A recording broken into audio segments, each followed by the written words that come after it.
하나님 말씀 요한복음 4장 43절에서 54절까지입니다. 요한은 예수님이 하신 수많은 기적 중에 7가지만을 엄선해서 기록하고 있어요. 요한이 이 복음서를 기록한 목적이 있죠. 이것을 듣거나 읽는 자들로 하여금 예수님을 믿게 하기 위함이다. 그래서 기적이 아니라 표적이라고 말씀하고 있는 거예요. 기적은 기적으로 끝이 나지만 표적은 그 안에 담긴 의미가 있어요. 믿게 하시기 위함이다라는 거죠. 본문은 예수님께서 유대에서 갈릴리로 오신 후 행하신 두 번째 표적 이야기예요. 사마리아 여인과 수가 사람들에게 복음을 전한 후에 다시 갈릴리로 향하는 장면인데요. 그곳에서 한 왕의 신하를 만나게 되고 그의 믿음을 성장시켜 주시는 장면이 기록되어 있어요. 먼저 43절을 보시면 어제와 이어지는 내용이죠. 이틀이 지남에 예수께서 거기를 떠나 갈릴리로 가시며 사마리아에서 놀라운 일이 벌어졌어요. 한 여인을 만나 주시고 그 여인에게 생수를 허락하여 주시고 많은 사람들이 여인의 말을 듣고 예수님께 나와 모두가 다 예수님을 따르는 그러한 역사적인 장면을 마주했어요. 그들은 요청했습니다. 이틀을 더 머물러 주세요. 일반적으로 사마리아 사람과 상종하지 않았던 당시의 문화적인 배경을 보면 놀라운 또 파격적인 그러한 일이었죠.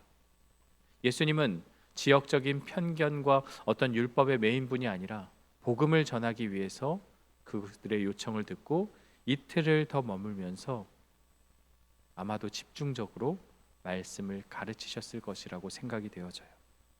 그리고 이틀이 지났어요. 거기를 떠나서 갈릴리로 가시는 거죠. 갈릴리로 왜 가시는지, 그곳에 가면 분명히 좋은 일이 있지 않을 것이 분명한데 그럼에도 예수님은 이제 갈릴리로 가게 되시거든요. 44절을 보면요, 친히 증언하시기를 선지자가 고향에서는 높임을 받지 못한다 하시고. 무슨 말이에요? 고향에 가도 갈릴리에 가도 환영받지 못한다는 얘기를 주님은 계속 해오셨어요. 복음서 곳곳에서 그런 내용들이 있어요. 고향에서 배척당하고 환영받지 못하고 핍박을 당하는데도 주님이 왜 그곳에 가셨을까? 이 44절 앞에는 까르라는 왜냐하면이라는 접속사가 있거든요.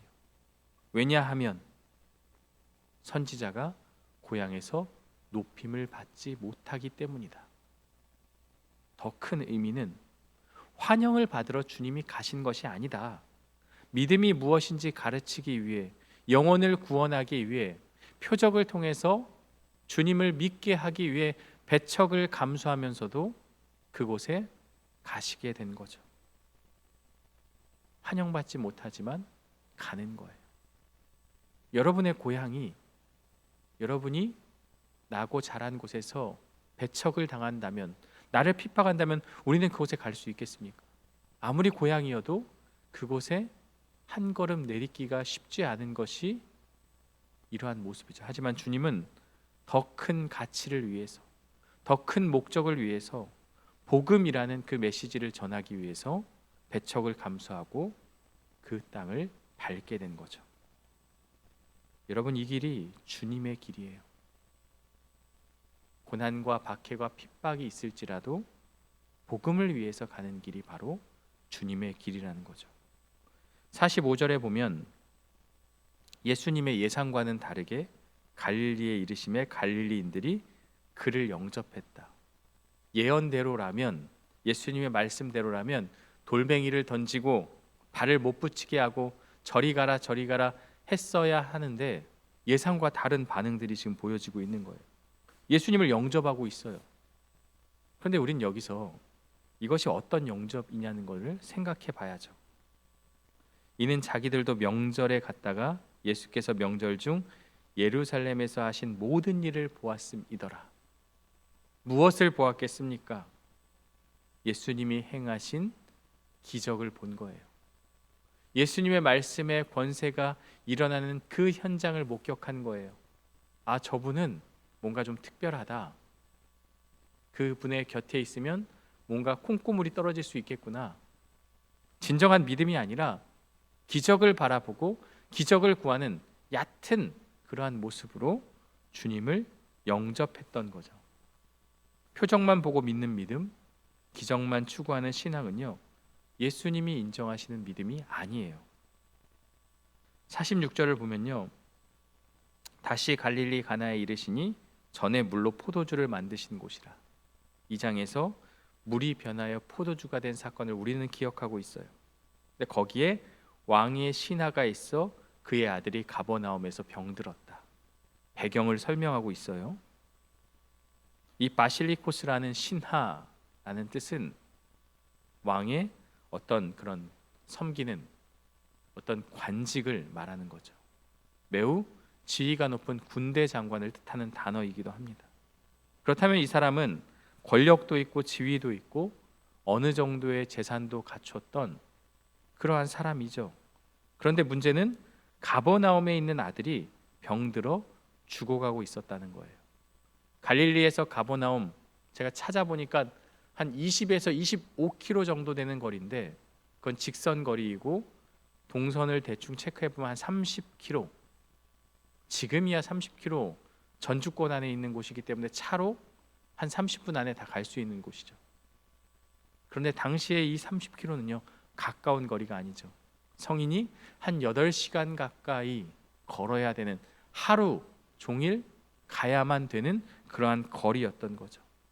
그렇다면 예수님께 이 왕의 신하는 그가 어디에 거주했는지 정확히 알 수 없지만 아들이 가버나움에 있다는 것을 보면 거기에 거주했을 확률이 높죠. 그 먼 거리까지 단숨에 달려와서 예수님께 간구하고 있는 거죠. 문제는 그의 권력과 재산과 그가 가진 지위 모든 것도 이 아들을 살릴 수 없었다는 데 있어요. 나는 능력이 있고 나는 총망을 받고 나는 명예도 있고 많은 것을 갖췄지만 자식의 죽음 앞에 어느 것도 할 수 없는 무력한 인간임을 보여주고 있는 거예요. 47절에 보면 그가 예수께서 유대로부터 갈릴리로 오셨다는 것을 듣고, 주님이 오신다는 것을 들었어요. 가서 청하되 내려오셔서 내 아들의 병을 고쳐주소서. 내려오라는 말이 무슨 말입니까? 나와 함께 가자는 거예요. 나와 함께 우리 아들이 있는 곳에 가서 제발 좀 고쳐주십시오라는 그러한 고백이죠. 문제는 예수님이 그 자리에 계셔야만 고침을 받을 수 있다는 그러한 모습이죠. 불완전한 믿음이에요. 예수님은 말씀만으로도 고칠 수 있고요, 예수님은 그곳에 가지 않아도 능력을 행할 수 있는 분이에요. 그러나 이 신하가 불완전한 믿음이지만 예수님께 나와 진실된 마음으로 고침을 요청하는 이 장면 자체도 분명한 믿음이죠. 예수님은 이 작은 믿음을 성장시켜 주시려고 합니다. 48절에 보면 너희는 표적과 기사를 보지 못하면 도무지 믿지 아니하리라. 왕의 신하가, 큰 관료직에 있는 사람이 창피를 무릅쓰고 예수님께 도움을 요청했는데 예수님의 말씀은 질책과 같은 내용이죠. 너희는 도무지 표적과 기사를 보지 못하면 믿지 않는다. 질책이죠. 왕의 신하가 뭐 표적과 기사를 보여달라고 하지도 않았어요. 그저 죽어가는 아들을 살려달라는 개인적인 요청이에요. 예수님께 그걸 보여줘야만 내가 믿겠습니다라고 하지 않았어요. 그런데 주님은 지금 이 신하에게만 말하는 게 아니죠. 너희는 이라는 것은 복수형이죠. 갈릴리 사람들, 표적만 바라는 그 사람들을 향한 일침을 지금 주님께서 하고 있는 거예요. 표적과 기사를 보지 못하면 도무지 믿지 아니한다. 이게 어떤 믿음입니까? 조건부 믿음이죠. 우리가 기도를 해요. 주님, 내 기도를 들어주시면 제가 교회 열심히 나가겠습니다. 주님, 내 기도를 들어주시면 내가 주님께 시간을 드리겠습니다. 물질을 드리겠습니다. 마음을 드리겠습니다. 그것만 해주시면 내가 믿겠습니다. 여러분, 이것은요 조건부 믿음이고요, 한계가 있어요. 표적이, 기적이 계속 일어나야 믿음이 유지되는 거예요. 언젠가 어렸을 때 저도 이런 믿음을 갖고 있었어요. 이건 믿음도 아니죠. 아주 중요한 걸 잃어버렸어요. 주님, 이걸 찾게만 해주신다면 제가 주님을 더 잘 믿을게요. 어린 저의 마음에도 이런 잘못된 모습이 있었던 거죠. 주님, 내가 이것만 찾게 된다면, 이 돈만 내가 회복하게 된다면, 내 이 문제만 해결해 주신다면 주님, 나는 주님을 더 잘 믿겠습니다. 그 믿음은 오래가지 못해요. 언젠가 내 뜻과 내 방향과 내 생각과 다른 현상들이 벌어지게 되면 언제 그랬냐는 듯이 주님은 없다라고 말하고 등을 돌릴 만한 사람들이 이런 사람들이죠. 기적이 멈추면 믿음도 멈추는 거예요. 그래서 예수님은 이 신하의 믿음을 한 단계 끌어올리려고 하고 있어요. 표적에 의존하는 믿음에서 말씀을 믿고 의지하는 믿음, 눈에 보이지 않지만 아직 나타난 것은 없지만 그저 그 말씀만으로도 믿는 믿음을 지금 회복시켜 주시려고 하신 것이죠. 49절에 보면 신하가 이르되 주여 내 아이가 죽기 전에 내려오소서. 지금 매우 위급한 상황이에요. 절박함이 느껴져요. 부모의 애타는 마음입니다. 애가 아프면 들쳐업고 뛰어갈 수밖에 없는 것이 부모의 마음이죠. 바로 그때 예수님께서 이렇게 말씀하세요. 예수께서 이르시되 가라 내 아들이 살아있다 하시니 그 사람이 예수께서 하신 말씀을 믿고 가더니. 우리는 흔히 이 뒤에 있는 그 사람이 예수께서 하신 말씀을 믿고 갔다, 이 왕의 신하가 참 믿음이 좋다라고 생각할 수 있죠. 그런데 저는 앞부분 가라 내 아들이 살아있다 하시니, 저는 이 말씀 앞에 더 큰 은혜가 되었어요. 얕은 믿음, 표적만 바라는 믿음, 그러나 그 믿음조차도 우리 주님께서 받아주시고 부모의 애타는 마음을 감싸주시며 내 아들이 살아있다고 확신의 고백을 선포하고 있는 거예요. 가버나움으로 내려가지 않아요. 그냥 말씀만 하세요. 가라 내 아들이 살아있다. 거기 있는 사람들 혹시라도 이 말을 들었다면 미쳤다고 할 수도 있습니다. 이 왕의 신하도 마찬가지로 느껴질 수 있어요. 지금 나는 힘들어 죽겠는데 내 명예나 모든 것들을 포기하고 간절히 구했는데 말씀만으로 낫게 한다고? 뭔가 이상한 것 아닌가? 그는 선택의 기로에 있어요. 예수님을 끝까지 졸라서 함께 갈까? 아니면 말씀을 믿고 가볼까? 그런데 그 사람이 예수께서 하신 말씀을 믿고 나아갑니다. 믿음이 성장한 거예요.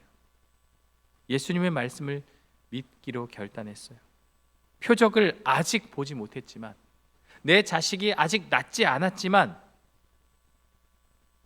물론 그 순간에 나았죠. 내가 눈으로 그 아이가 낳은 것을 목격하지 못했지만 말씀만 붙잡고 나아갑니다. 여러분, 이것이 믿음이에요. 우리의 믿음이 이래야 하는 거예요. 내 삶에 무언가를 해 주어서, 내 소원을 이루어 주어서, 내 기도 제목이 관철이 되어서가 아니라 그저 주님의 말씀만으로 믿고 따르는 것, 이것이 믿음이라는 거죠. 여러분, 표적이 먼저가 아니에요. 말씀이 먼저입니다. 보는 것이 먼저가 아니에요. 믿음이 먼저입니다. 그래서 히브리서 기자는 믿음은 바라는 것들의 실상이요 보지 못하는 것들의 증거라고 말씀하고 있어요. 보지 않고 믿는 믿음이 진정한 믿음이라고 주님은 계속해서 우리에게 말씀하고 있는 거예요. 51절에 이 신하가 내려가는 길에 집에서 이 가버나움으로 오고 있는 갈릴리로 오고 있는 종들을 만나게 돼요. 들은 소식이 무엇입니까? 아이가 살아있다 하거늘. 기쁜 소식이죠. 아이가 살아났습니다. 거의 죽어가던 가망이 없는 그 아이가 살았다는 기쁨의 소식을 듣게 돼요. 그러니까 신하는 궁금하기 시작했겠죠. 그 낫기 시작한 때를 물은즉 어제 7시에 열기가 떨어졌나이다 하는지라. 아이가 언제 낫기 시작했는가? 그랬더니 어제 7시에 열기가 떨어졌다라고 고백하고 있어요. 53절에 보면 그의 아버지가 예수께서 내 아들이 살아있다 말씀하신 그때인 줄 알고 정확하게 말씀하신 그때에 아이가 회복되게 된 것을 확인하게 되었죠. 여러분, 표적이 먼저가 아니에요. 기적이 먼저가 아니에요. 믿음이 먼저라는 거예요. 믿고 나아갔을 때 벌써 그 일이 일어났던 거죠. 말씀만으로 역사하신 것이죠. 그랬더니 더 놀라운 결과가 이어집니다. 아이가 낳은 것이 중요한 것이 아니라 자기와 그 온 집안이 다 믿었다라는 거예요. 주님의 기적은 한 개인의 가정을 위한, 한 아들을 위한 것으로 보이지만 결국은 그 모든 가정을 믿게 하는 것이요, 그 표적을 통해서 곁에 있던 사람들도 믿게 하는데 목적이 있었던 거죠. 표적에 의존하는 믿음에서 출발했지만 말씀을 믿는 믿음으로 성장한 것이죠. 요한은 이 사건을 두 번째 표적이라고 말합니다. 첫 번째 표적은 가나의 혼인잔치에서 물을 포도주로 만드신 거예요. 두 번째 표적은 왕의 신하의 아들을 고치신 본문의 사건입니다. 두 표적은 모두 가나에서 일어났습니다. 그래서 학자들은 이 2장과 4장의 내용을 전체를 뭉뚱그려서 가나 사이클이라고 이렇게 이야기하고 있어요. 본문이 우리에게 주는 교훈은 무엇입니까? 예수님은 종교적인 장벽, 사마리아, 사회적인 장벽, 여인, 그리고 신분의 장벽, 왕의 신하를 넘어서 모든 사람에게 구원을 주신다는 것에 있어요. 우리가 기적에 집중하지만 결국 이 모든 표적과 기적은 주님께서 유대인만도 아니요, 어떤 지위를 가진 자만도 아니요, 어떤 편견이 아니라 모든 사람에게 구원을 베풀어 주신다는 것을 우리에게 보여주고 있어요. 거기에 하나 덧붙이면 우리의 얕은 믿음을, 작은 믿음을 기쁘게 받으시고 더 큰 믿음으로 성장시켜 주려 함에 있다라는 것. 이것이 바로 요한이 복음서를 기록한 이유이자 목적이 되는 거예요. 여러분, 표적은 무엇입니까? 표적은 그 사건 자체가 목적이 아니에요. 예수님이 누구신지를 가리키고 그것을 무엇을 의미하는지 보여주는 이정표와 같은 거예요. 표적을 통해 예수님이 하나님의 아들이시며 말씀으로 세상을 창조하시고 말씀으로 모든 것을 다스리는 분임을 알게 되는 거예요. 그래서 예수님은 우리에게 말씀을 믿고 나아가는 믿음을 가르쳐 주셨는데요. 여러분의 믿음은 어디에, 어떤 수준에 있습니까? 믿음에는 수준이 있고 정도가 있죠. 표적만 보고 믿는 믿음이 있습니다. 어린아이와 같은 믿음이죠.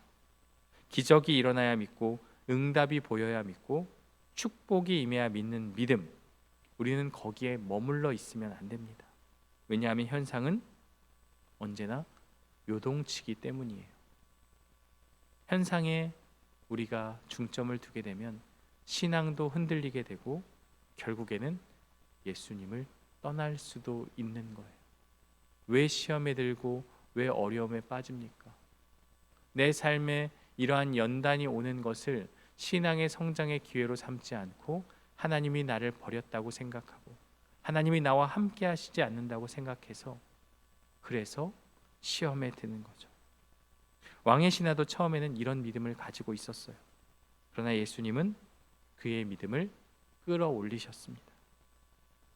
말씀을 믿는 믿음으로 보지 못해도 증거가 없어도 표적이 없어도 믿는 믿음으로 성장시켜 주신 거예요. 요한은 20장 30절 31절에서 이렇게 말하고 있어요. 예수께서 제자들 앞에서 이 책에 기록되지 아니한 다른 표적도 많이 행하셨으나 7가지의 표적을 제외한 많은 표적이 있었다는 거예요. 오직 이것을 기록함은 너희로 예수께서 하나님의 아들 그리스도이심을 믿게 하려 하며 또 너희로 믿고 그 이름을 힘입어 생명을 얻게 하려 함이니라. 여러분, 왜 표적을 주셨는지 요한은 친절하게 설명하고 있어요. 이 말씀을 통해서 예수님을 믿게 되고 이 말씀을 통해서 너희로 하여금 생명을 얻게 하려 함에 있다. 이것이 말씀이 우리에게 주어진 이유죠. 우리의 믿음은 지금 어느 단계에 있습니까? 우리는 말씀을 믿고 그 말씀을 따르는 그러한 믿음의 신앙, 그것을 우리는 가져야 한다는 거죠. 우리는 어떤 길을 선택하고 있습니까? 예수님은 배척 받으실 것을 알면서도 갈릴리로 가셨습니다. 그 길은 환영받는 길이 아니라 거절의 길, 배척의 길이에요. 고향에서도 환영받지 못했어요. 그리고 그 길은 십자가의 길로 이어집니다.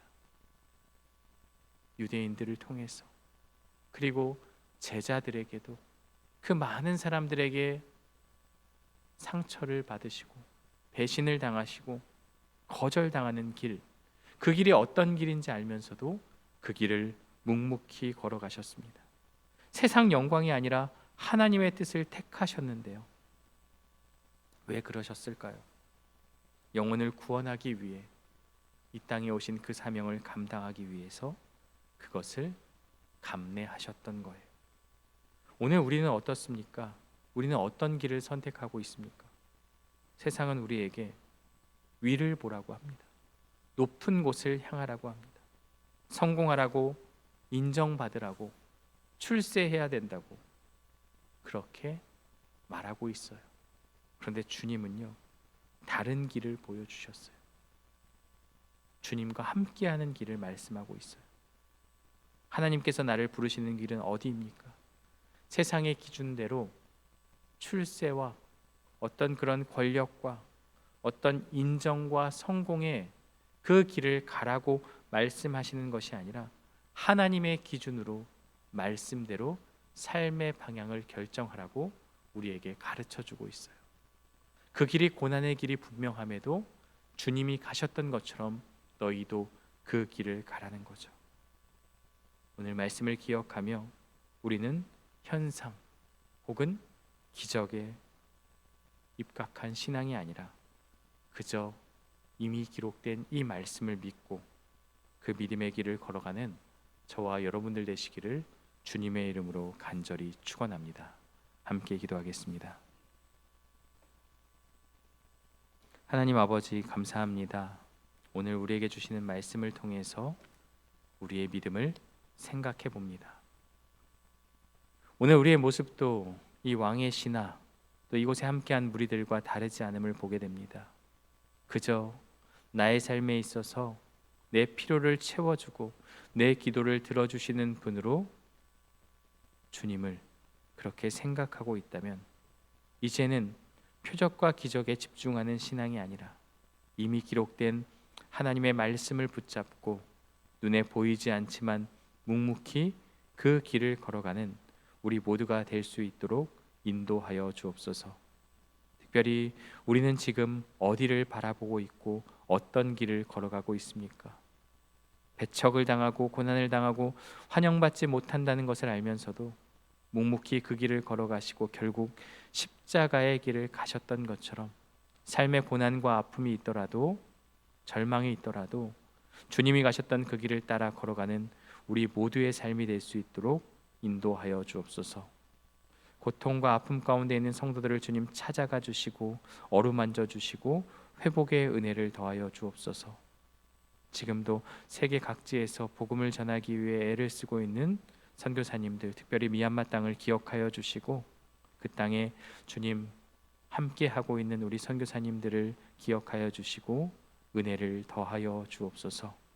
척박한 환경이지만 복음을 전하기 위해 말씀만 붙잡고 나아간 그 삶 이외에 하나님 은혜를 더하여 주시고 오늘 본문의 말씀처럼 주님을 믿는 자들이 더하여진 것처럼 그 땅에서도 하나님 나라의 복음을 받고 듣고 그것을 마음으로 믿는 믿음의 결단이 일어나는 역사가 일어날 수 있도록 인도하여 주옵소서. 오늘 하루의 삶도 주님께 온전히 맡겨드리며 예수 그리스도의 이름으로 기도드리옵나이다. 아멘.